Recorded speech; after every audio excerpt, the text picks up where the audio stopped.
Good morning. I want to explain when we use the one-step method and two-step method for the steel cord splicing.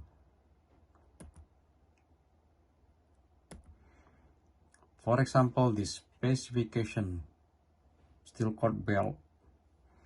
There is data for steel cord belt rating 2000, belt width 1200, then this cord diameter 5.4.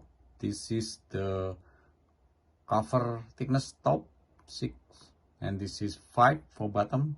Then this is the rubber grade. Also we have data for number of cord in the width is 94, and cord pitch belt is 12 millimeter.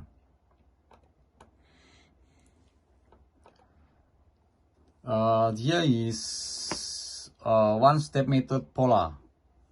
You can see here on both end of the cord of the splicing is cut by straight only at the center point using the half length of the step.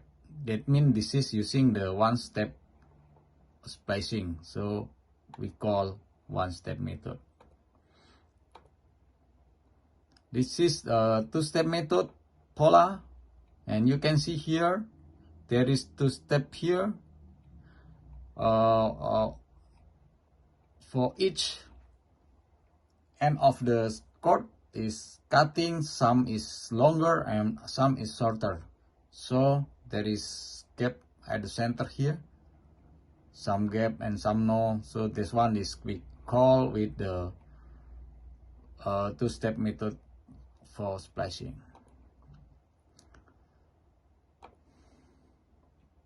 After we know that pola for the one-step and two-step method, then we calculate for one-step method. This is okay or not okay. Using this formula, a gap between a chord of the joint 0.5 times P is cord pitch, and minus D is cord diameter. So in this belt specification, we get the P is 12 and D is 5.4. After calculation using this formula, then we get 0.6 millimeter for the gap. Because of the requirement is 1.5 millimeter, then 0.6 millimeter less than 1.5, then one-step method is not accepted. The second, we cross-check with using the two-step method by this formula. A, gap between chord of the joint equal 0.66 times P minus D. In this specification, we got the P12 and D 5.4. Then, after we input the formula, we get 2.52 millimeter gap. Because of 2.52 millimeter greater than 1.5, then two-step method is accepted. Meaning, this belt specification should be spliced by two-step method. Thank you.